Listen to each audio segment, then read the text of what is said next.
It is perhaps the last white spot on European maps, Shqipëria, better known to us as Albania.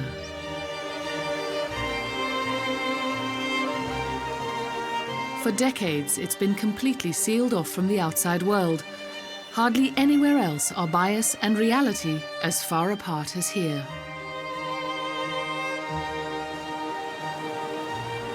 Albania is poor, but it is also rich, rich in mountains and a diversity of landscapes. A country with warm-hearted people and a Mediterranean lifestyle. People who travel to Albania should be ready for extraordinary surprises.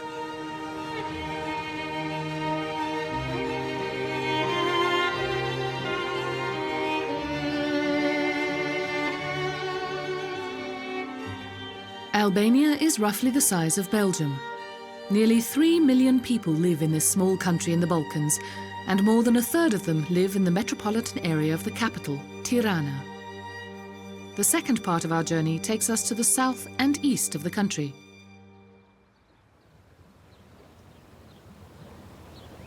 On the border with Macedonia is one of the oldest lakes in the world. Its name is Ohrid.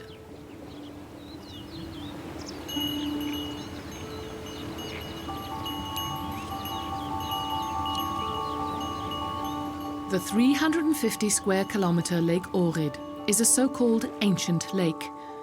Water became trapped here 1 million years ago. Lake Constance, for example, is a mere 20,000 years old.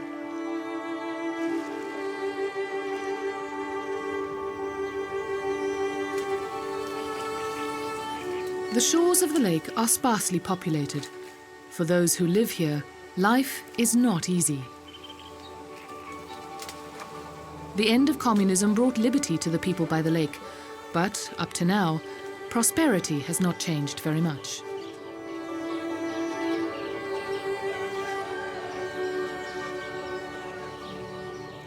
Many have left here in recent years.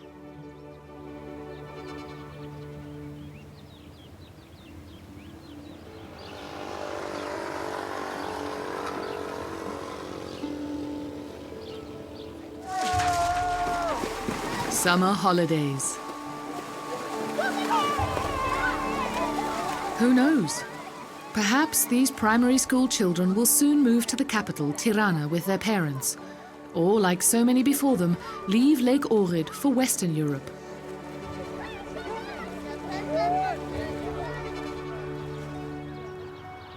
Ancient lakes such as Ohrid are almost like nature's long-term memory, with species that are impossible to find elsewhere, including a number of endemic species, like the Ohrid trout or koran, which is endangered due to overfishing.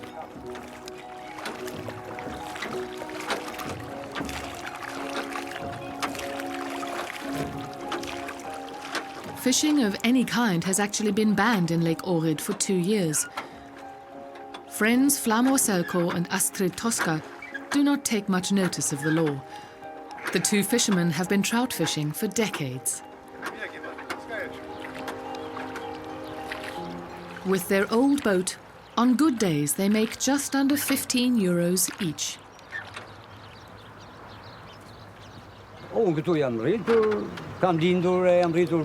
I was born and raised here, and I cannot live without the lake. It is special for me.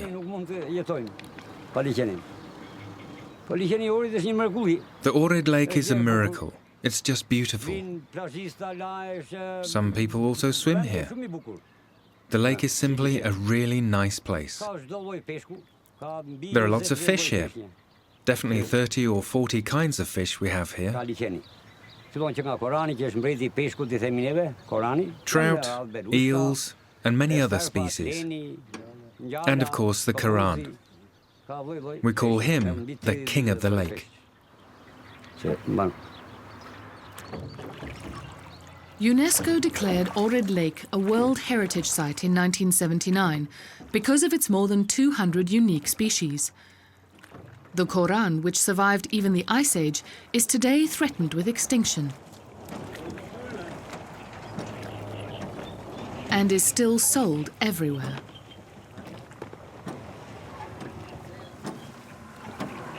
It is easily recognizable because of its red dots, the king of Lake Ohrid, the Koran trout.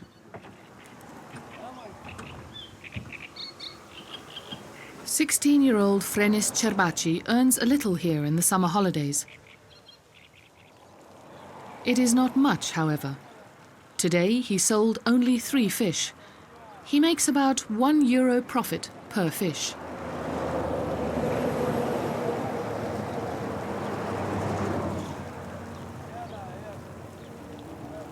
This will not help Frenis much at home. The annual fair in Pogradec, the largest city on Lake Ohrid.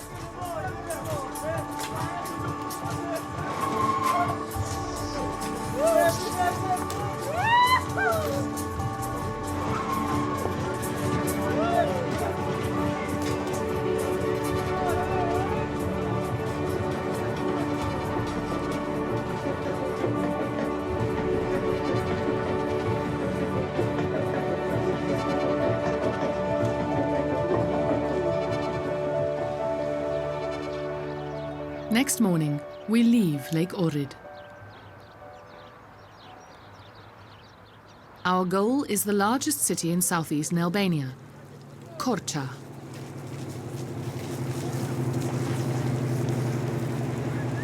Years ago, mining engineers accidentally drilled through to an underground water source in the area, and water is still shooting out of the earth. Ledian Toka works here as a car washer. He washes 4 to 5 cars per day. A basic wash costs 200 lek, which is about €1.40, so he makes €7 a day. Ledian has 7 siblings. He gets to keep about half of his salary.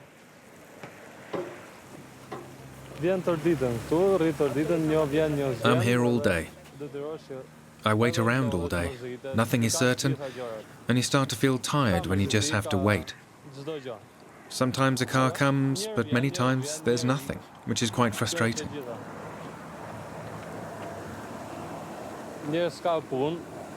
From Monday to Friday there is very little work. Only on weekends, on Saturday and on Sunday, it's a little better.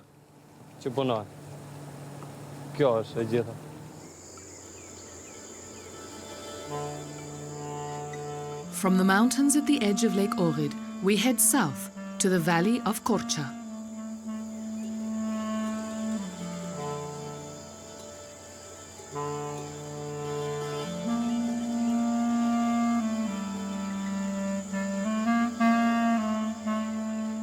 Traveling here takes a lot of time, through narrow mountain passes on donkeys or in cars.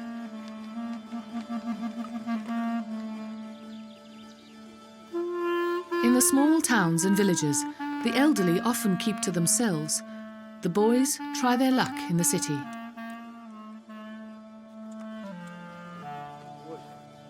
No wonder, with unemployment amongst young people at almost 30%.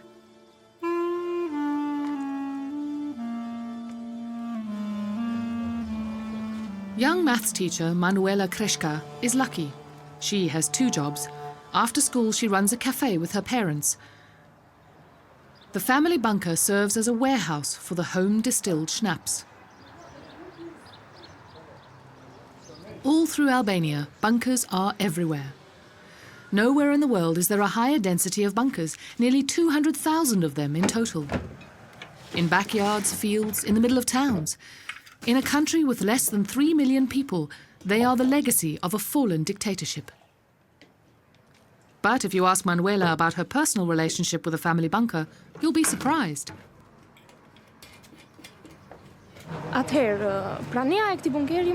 The bunker always reminds me of my childhood and the beautiful moments that I had here with my family and friends.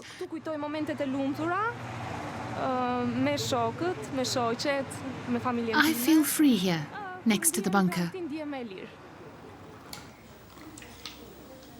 Like so many others, Manuela dreams of leaving, preferably to Canada or Luxembourg. She has heard from friends that it is very beautiful there. And if not, she will take over her parents' cafe and produce raki from her own plums.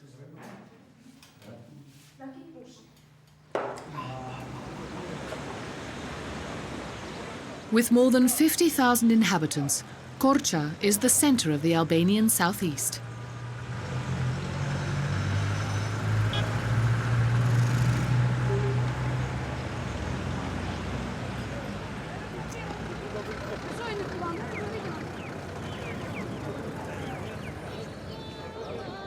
Korçë's Bazaar. It has been a marketplace and supply station for caravans that stopped here for hundreds of years.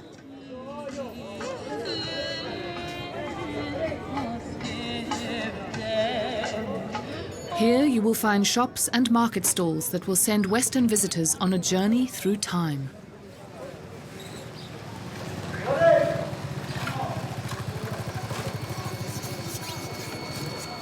Anyone visiting blacksmith Petrit Kovaci in his workshop will feel transported back into the 19th century.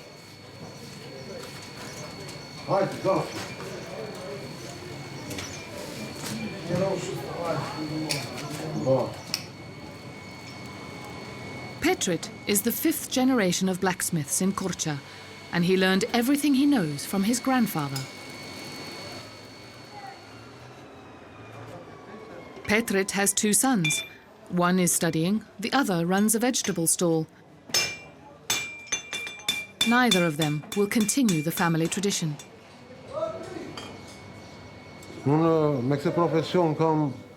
This job has been my passion since I was 12 years old. Now I'm 61. I started working with my grandfather when I was a child. My father was a professor at the University of Applied Mechanics. I've always been in this profession simply because it's my passion.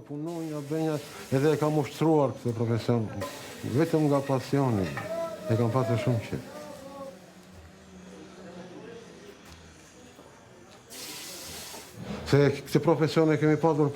generations now, we've been blacksmiths. Throughout history, it was a very valuable craft. I imagine it's something like architecture. At my age, at 60, I have nothing to look forward to anymore. That makes me sad. And yet, smithing is what I'll have until the end of my life.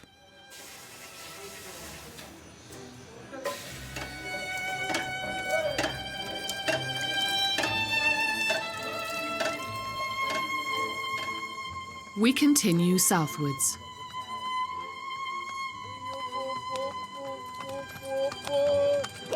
Again and again, you encounter horse carts like this one here. Baresa and Islam Kreka collect what others no longer need.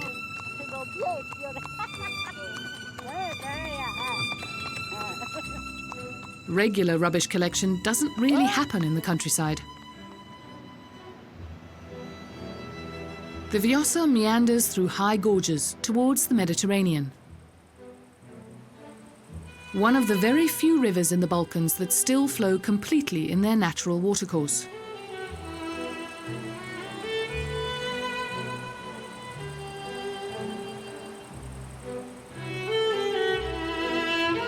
Even so, the Albanian government is currently planning a gigantic dam project in its lower reaches.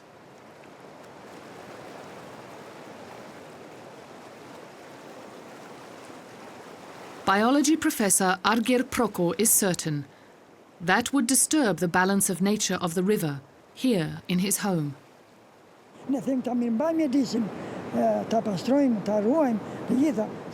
We have to take care of our environment. Keep it clean, look after it. The air we breathe, everything has an impact. If we're to avoid diseases such as cancer. As humans, pollution is one of the biggest problems we have.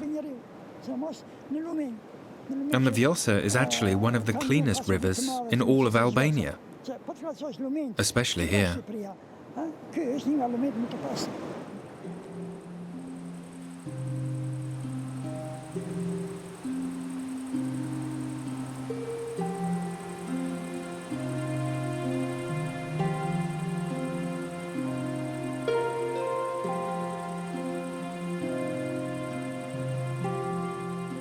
The impression of pure nature is repeatedly clouded by one thing: even here at the headwaters of the Vjosa.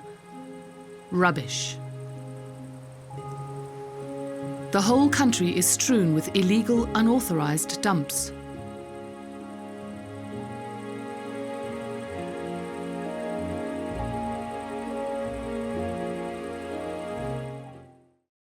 I think that's an interesting thing. This one piece will make 52 layers. Watch on mobile devices or the big screen, all for free. No subscription required.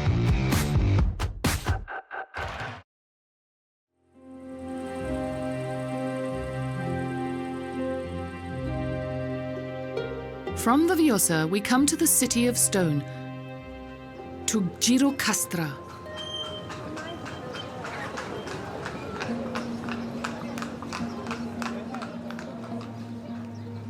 Gjirokastër has been on the UNESCO list of World Cultural Heritage Sites since 2005.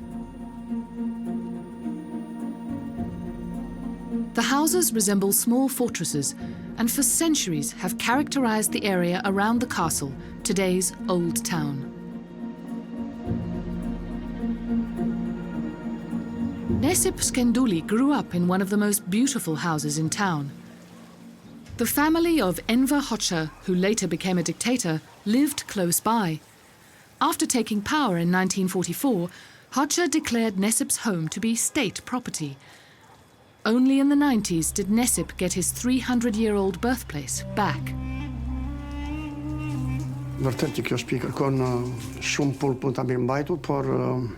This house is a lot of work, and what makes me sad is the fact that I don't have enough money to maintain the house in the long term.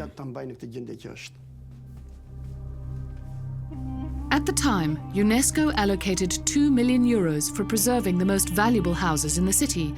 Necip's undoubtedly counts as one of them. Yet he did not get a penny. The Old Boy Network shared the money amongst themselves.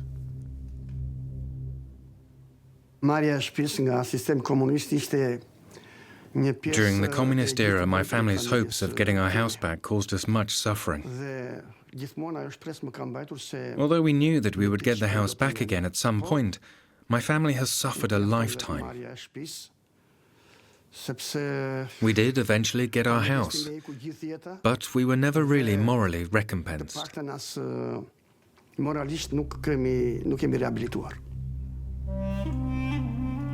Everywhere, there are precious carvings on the ceilings and wall coverings. 34 rooms full of little treasures. Necip has converted his birthplace into a small museum. Entry costs 50 euro cents and includes a private tour. Whether he'll be able to raise the 20,000 euros which is needed for the renovation of the roof alone is uncertain. Necip will soon lay responsibility for the family home in the hands of his daughter. She recently lost her job, not because she was a bad worker, but because the new local government unceremoniously replaced all teachers who did not have the right party affiliation. Corruption is a major problem in Albania, and yet Edlira is optimistic, against all odds.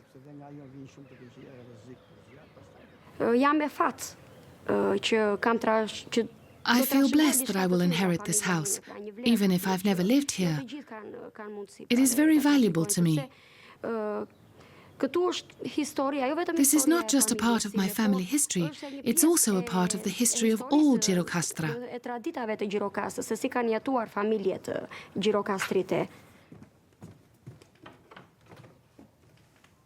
Secret passages connect the different levels of the house.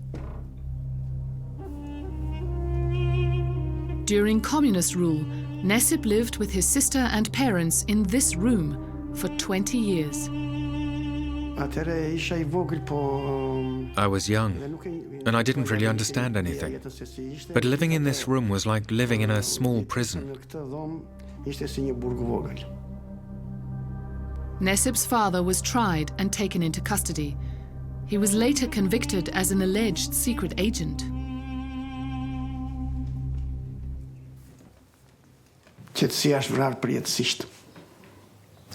It destroyed my sense of peace forever.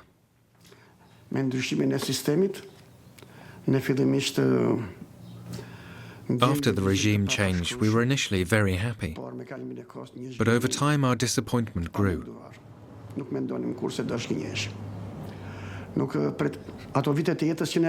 Nobody can give me those lost years back, and now I'm in a similar situation, although in a different way.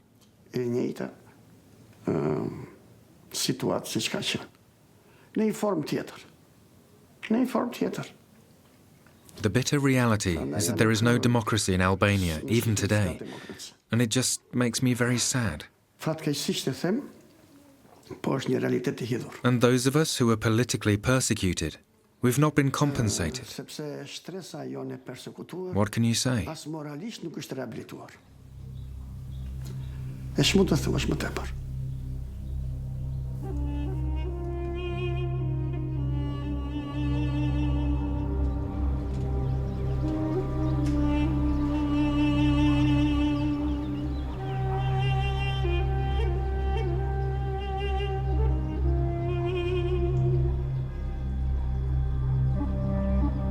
From Gjirokastër, we go down to the Ionian Sea, to Butrint.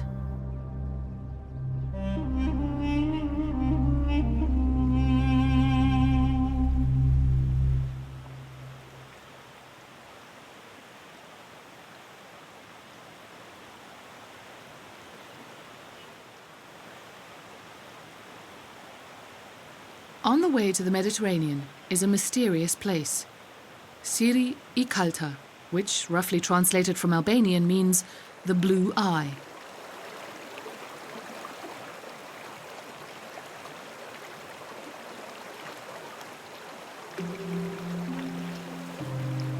A well, at least 50 meters deep, in the midst of a magical pine forest. Expedition teams from around the world have tried to dive down to the bottom, so far without success. 6 cubic meters of water per second gush out of here. The blue eye is supposedly the most abundant water source in Albania.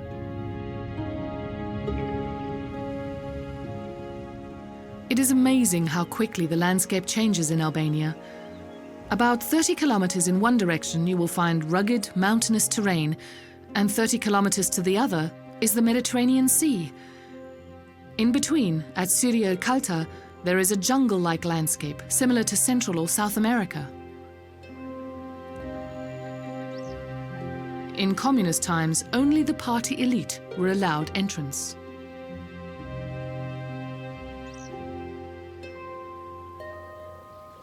"20 kilometers further west, the Butrint Lagoon. Lada Huzi has worked here for more than 30 years as a shellfish farmer. Here, right on the Mediterranean, conditions for shellfish farming are ideal. In the backwaters of the lagoon, fresh water is replaced every 6 hours with salt water. These regular water changes are toxic to bacteria, which plague other mussel farmers elsewhere. The mussels hang on 100-meter-long lines called mussel socks. They are good for breeding. A single mussel produces 1,000 to 2,000 larvae. After 2 to 3 years in the water, Lada can then harvest. Lada works in a cooperative with 15 other mussel farmers. Everyone is his own boss here.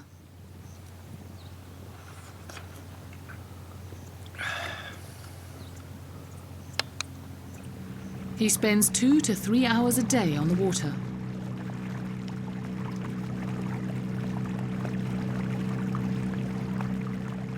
In the last 4 years of communism, we were allowed to export our mussels to Italy, and they were very good quality. And they still are. But Albania is not a part of the EU, and that is a disadvantage for us because of the food safety regulations. And that's a shame, because our good natural conditions would give our mussels a competitive advantage in the European markets.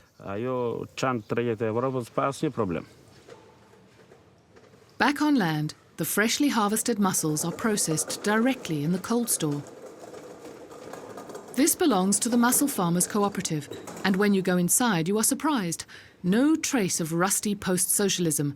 The modern system made in Italy is Lada's pride and joy.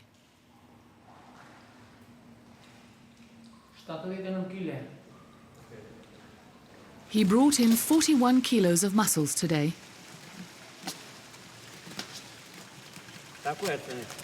After treatment in the vibrating machine, there will be 20 kilos for sale. Lada will sell them at the market for 2,000 lek, about 15 euros.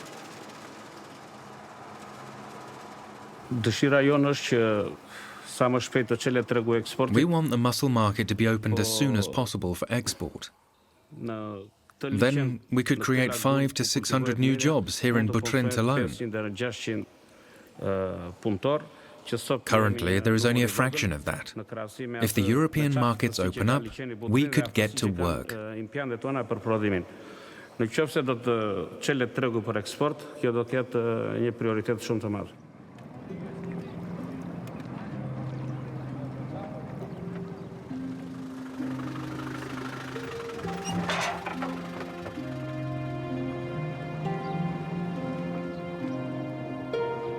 The Butrint Lagoon is right next to the Mediterranean Sea.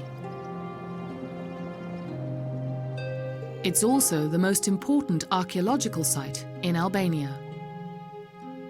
2,500 years ago, Butrint became very well known as a spa and festival venue, even in faraway lands. People seeking healing flocked from afar to the sacrificial spaces, temples, and fountains of the lagoon city.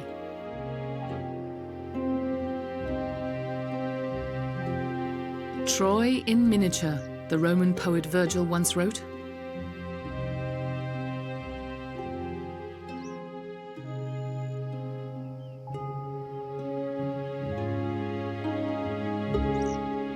For centuries, changing rulers left stone testimonies of their power.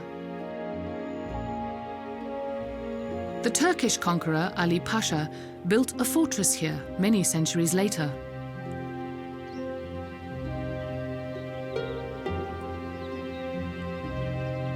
From Butrint, we travel along the Albanian coastal mountains to the north.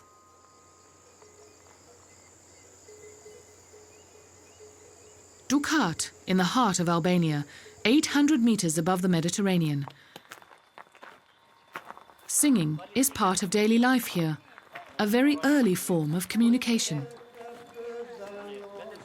Fatosh Tahiri's day job is as an obstetrician in a small outpatient clinic.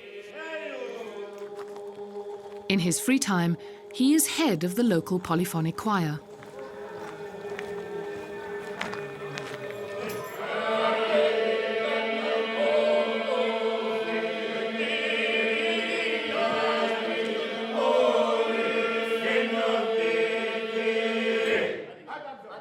All 8 singers in the choir, like Fatosh, have a regular job and rehearse in the evenings. They have already performed all over Albania and even in Israel and Holland. It's a bit like with American gospel music. The cantor sings a question or request, and the rest of the choir responds polyphonically.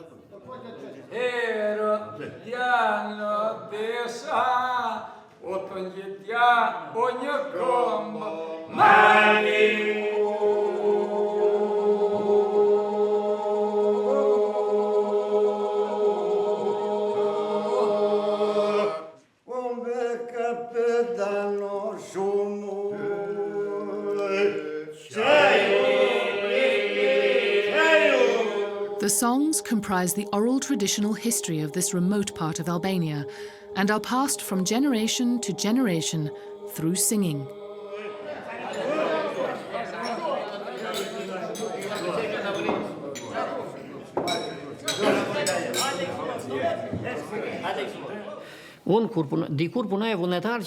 For many years I used to volunteer, teaching our songs to children, at least the generations before the regime change in 1990. Since then, everything has changed. The schools do not want it anymore. They have no interest in polyphony. They now have other priorities. My dream is that we can connect with the younger generation again and teach them more of our traditions of polyphony, our habits, to give them our culture.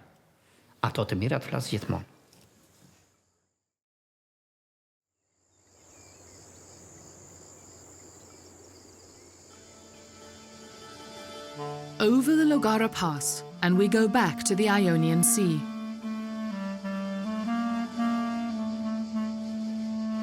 Albania, a land of scenic beauty. The New York Times recently published a list of 50 places in the world that travelers should see before they die. In fourth place, first place in Europe, was the Albanian Mediterranean coast.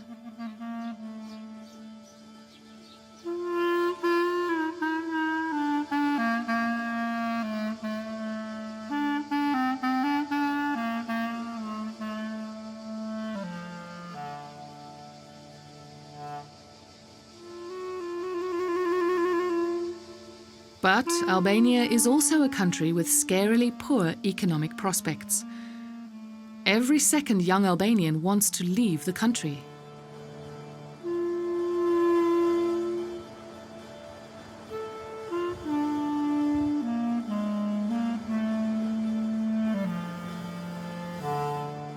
Tourism could offer a better prospect.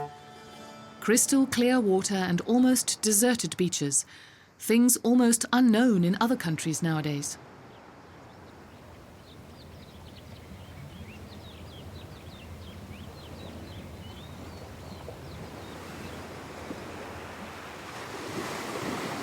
Some of the most exciting dive sites in the Mediterranean are in Albania.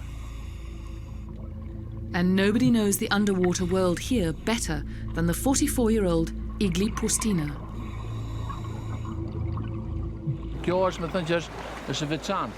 It's something special. Water like this is usually only found on the Red Sea, in Italy or in Polynesia.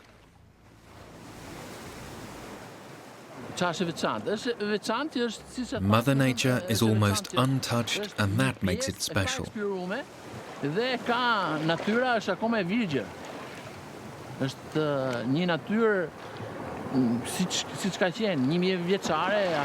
Personally, the best thing about diving here for me is that you can see Roman ships, or ships from the First and Second World War.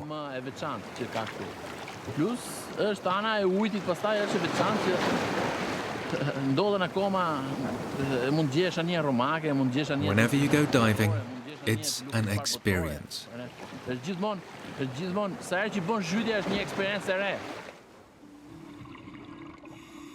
Nearly a dozen shipwrecks are gathered around the Karaburun Peninsula, most of them from the First World War, including the HMS Phoenix, the only English warship ever sunk by the Habsburg Navy.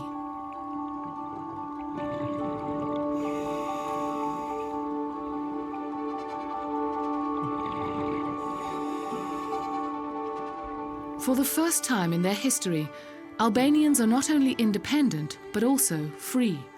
On land, Igli is sometimes not sure if they will manage to make something of their future.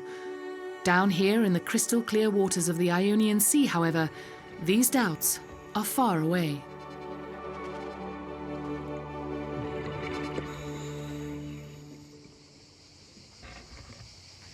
We continue north, towards the Divjaka Karavasta National Park.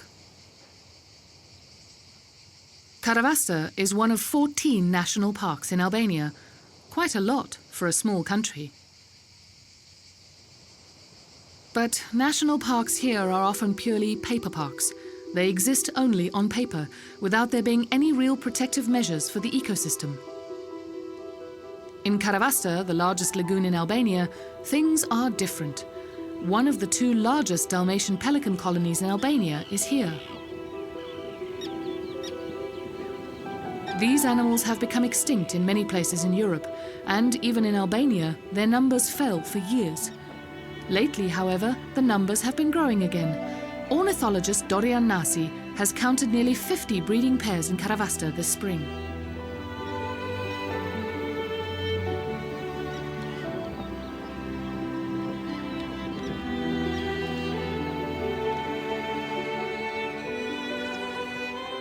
At that time, during communism, 250 pelican pairs lived here. Then came the change, democracy, and there were less birds. The people here, the fishermen, the pelicans unfortunately didn't matter to them. In 1997 there was a civil war and it became really critical. But after that, things improved. We tried to better protect the pelicans' habitat, and over the years their numbers have fortunately risen again. The Dalmatian pelican is one of the largest of the pelican family. Up to 5% of the world population now live in Karavasta.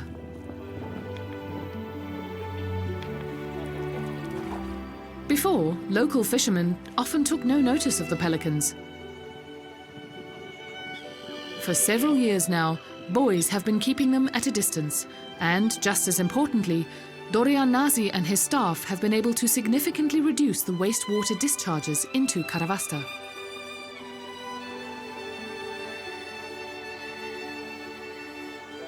An hour away by car, Tirana.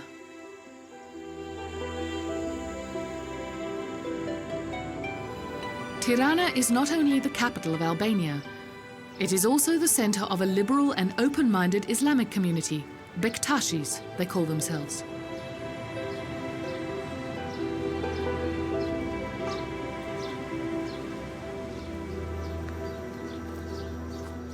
Dede Baba Mondi is their spiritual leader. Dede Baba can be roughly translated as grandfather. When the newly elected Pope Francis was wondering which country he should tour first, he opted for Albania, a country with a Muslim majority. But unlike elsewhere, the different denominations largely live peacefully together. Even weddings between Muslims and Christians are not unusual. Of course, the Pope also met Dede Baba. Whether the Holy Father in Rome also takes care of his correspondence personally, hardly likely.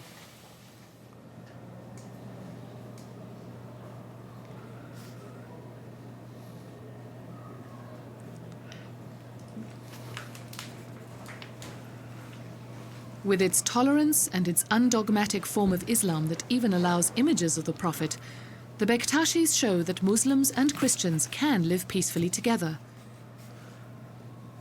But what is Bektashism? What do the Bektashi believe in?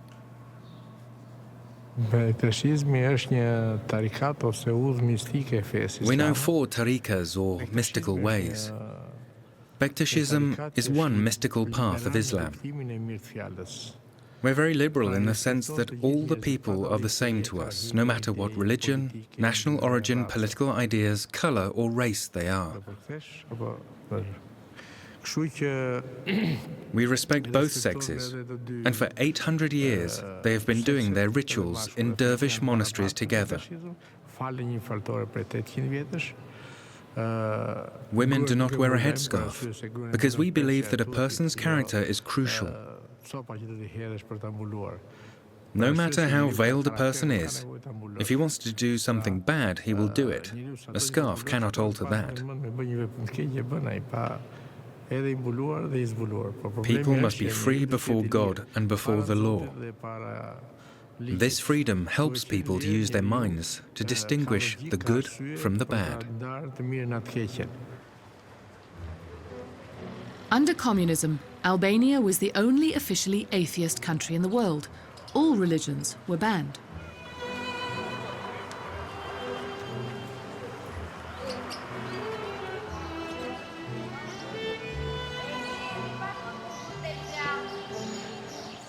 After democratization in 1990, churches and mosques have been built throughout the country.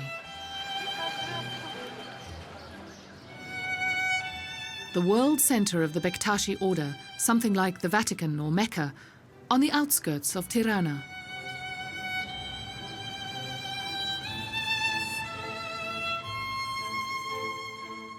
A private audience with Dede Baba. His real name is actually Edmund Brahimaj. He used to be an officer in the Albanian army. After the change to democracy in 1990, he discovered religion. For 4 years, he has been the spiritual leader of all Bektashis.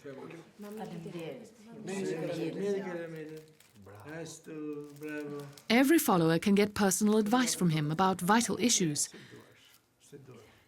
Opinions differ as to how many Bektashis live in Albania.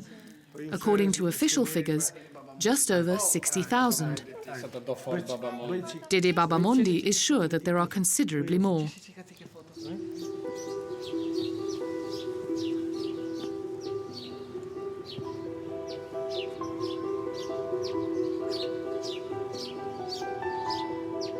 Homage to Haji Bektash, who founded the order 700 years ago. At the end of the day, Dede Baba enters a small side building of the temple all alone. A holy ritual reserved only for him.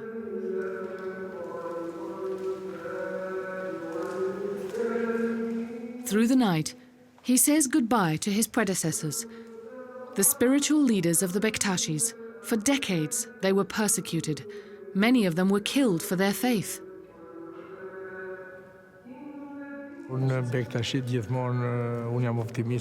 I'm always very optimistic, because we Bektashi are very peaceful. We live in peace with each other and with other religions. The most beautiful thing about Albania is that you can get married here even if the couple does not belong to the same religion, which is almost a miracle and happens almost nowhere else in the world. We have always been opposed to terrorism and violence, because, as our Prophet says, if you kill a man, you have killed all mankind. We will always remain faithful to our way, and that means peace, love, and goodwill. It is perhaps no coincidence that the Bektashis are more at home in Albania than anywhere else in the world. The Albanian writer and poet Pashko Vasa put it best when he said, "Let us all, as brothers, swear an oath not to mind church or mosque. The religion of the Albanians is Albanianism." The Dede Baba would certainly not contradict him.